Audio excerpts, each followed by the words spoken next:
merasa saya tidak tenang. Jadi si anak kami ini setiap malam itu dia rewel, dia selalu nangis. Waktu itu saya bekerja di sebuah perusahaan yang cukup bonafit karena perusahaan itu perusahaan asing. Saya habiskan uang gaji saya. Sementara saya di kos-kosan juga terima pelihara cewek. Walaupun istri saya di Solo begitu susah payahnya merawat anak saya, tapi saya tetap melakukan hal-hal yang negatif. Dan saya selalu ganti-ganti pasangan. Minum itu tiap hari. Pokoknya uang selalu habis. Saya juga jengkel dengan keadaan dan saya juga marah dengan diri saya sendiri. Kenapa kok peristiwa seperti ini kok harus saya alami? Jadi berapa, Mbak? Semuanya 35.000. 35.000 ya? Suami saya janji seminggu sekali datang, tapi ternyata dia tidak datang. Terus janji mau kirim uang, ternyata juga kiriman uang tidak ada. Saya hitung ya. Kenapa kamu janji? Harusnya kamu bisa tunjukkan ke orang tua saya bahwa kamu suami yang bertanggung jawab, kamu papa yang bertanggung jawab, tapi ternyata itu hanya harapan, tinggal harapan. Terima kasih ya, Mbak. Ya, cepat sembuh ya, Bu, Terima anaknya. kasih banyak, Mbak. Ya, hati-hati ya, Bu.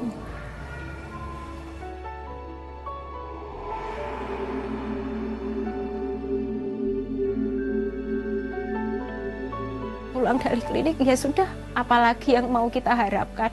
Maksud saya nyebrang, tapi seperti di tengah perjalanan itu iblis itu membisiki saya. Udah kamu mati saja, kamu mati saja. Nggak ada yang sayang sama kamu. Akhirnya saya sama anak saya berdiri di tengah jalan, di persimpangan jalan.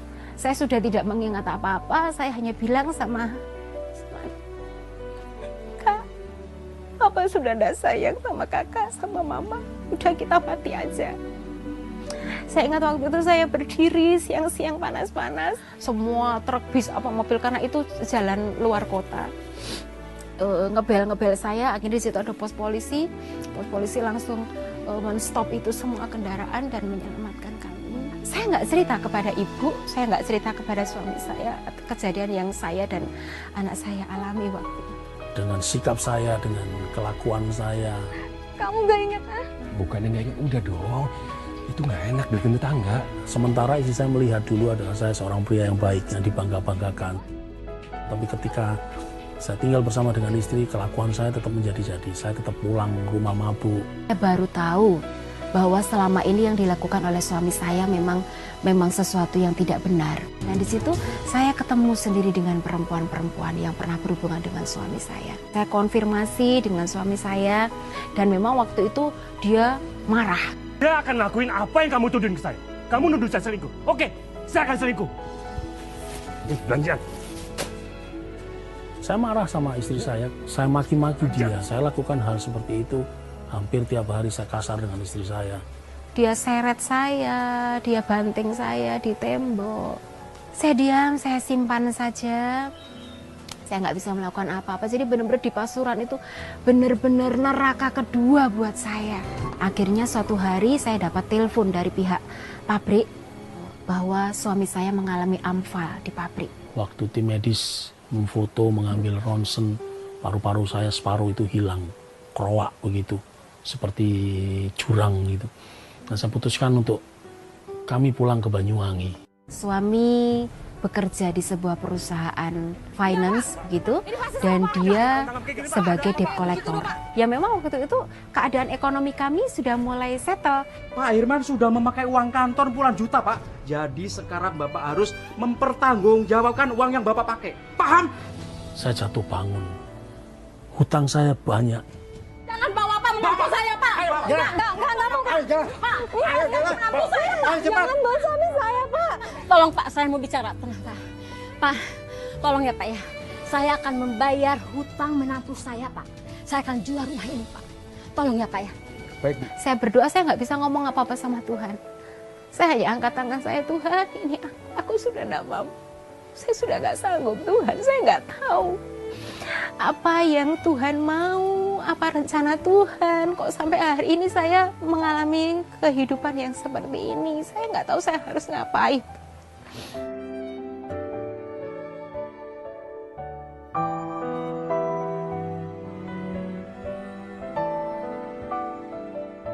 Akhirnya rumah tersebut terjual dan hasil penjualan rumah bisa untuk menutup hutang-hutang suami saya di kantor.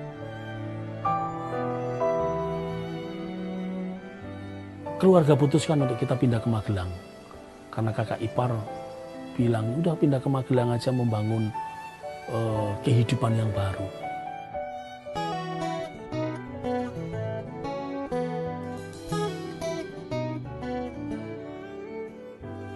Waktu masuk Magelang, tidak ada pilihan, saya harus menghidupi istri dan anak-anak saya. Saya memutuskan untuk jualan soto keliling. Silakan Mas. Suatu saat teman saya telepon dari Banyuwangi. Ada sebuah perkumpulan namanya Pria Sejati. Tahun 2008 teman saya telepon, udah ikut aja, nanti semua aku yang tanggung. Saya putuskan untuk waktu itu saya berangkat. Kemudian saya berangkat ke Banyuwangi dan mengikuti acara tersebut. Karena suami adalah kepala istri sama seperti Kristus adalah kepala jemaat. Dan di situ saya tersentuh. Kalau saya sumber, saya harus mengalirkan sumber yang benar-benar sumber. Dan sumber itu harus terhubung dengan sang pemilik sumber, yaitu Allah. Jadi saya harus melekat kepada Tuhan, saya harus mengubah konsep hidup saya, bahwa saya adalah imam, dan saya benar-benar merasa hidup saya kotor di hadapan Tuhan. Saya menyesal di hadapan Tuhan, ampuni saya Tuhan. Saya mau berkomitmen untuk hidup dengan tangan yang bersih, menengadakan doa kepada Tuhan dengan tangan yang bersih. Bapak, udah pulang? Iya. Bu, Iya, Pak. Bapak mau minta maaf sama Ibu. Karena selama ini Bapak sudah kasar. Bapak sudah jahat sama Ibu.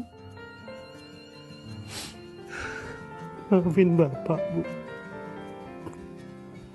Udah, Pak. Iya, Pak. Ibu sudah memaafkan Bapak. Bahkan, Ibu senantiasa selalu mendoakan Bapak. Dia menangis, dia jongkok di bawah kaki saya. Dia minta maaf kalau selama ini sudah mengecewakan saya, menyakiti saya. Semua dosa-dosa saya katakan kepada istri saya. Saya bilang bahwa aku pria Sontoloyo, pria yang tidak menjadi imam bagi kehidupanmu, tidak menjadikan teladan buat anak-anak. Aku pria yang brengsek. Hari ini aku minta maaf. Dia punya komitmen, dia mau benar-benar lebih sungguh-sungguh lagi mengikut Tuhan dan lebih sungguh-sungguh lagi menjadi seorang suami dan menjadi seorang papa. Saya bangga kepada Tuhan saya. Nggak bisa, saya sudah punya istri, Mbak. Tetap dosa itu mengintip, ada perempuan-perempuan yang suka dengan saya. Tapi saya bersyukur sama Tuhan karena saya memiliki penolong yang sepadan, penolong yang kuat. Selalu istri saya yang mengingatkan, dan itu membuat saya semakin saya hidupnya harus hati-hati. Semakin saya nggak mau main-main lagi di dalam hidup ini. Itu tadi siapa, Pak? Oh, iya Bu. Tadi ada 2 perempuan yang coba goda Bapak. Terus Bapak senang? Ya enggak lah Bu. Itu kan cerita masa lalu. Sekarang kan Bapak udah insaf. Sekarang Bapak ada ibu dan anak. Perubahan-perubahan sedikit demi sedikit, perlahan tapi pasti, suami saya mulai tunjukkan. Benar-benar berbalik 180 derajat. Dia tunjukkan pertobatannya.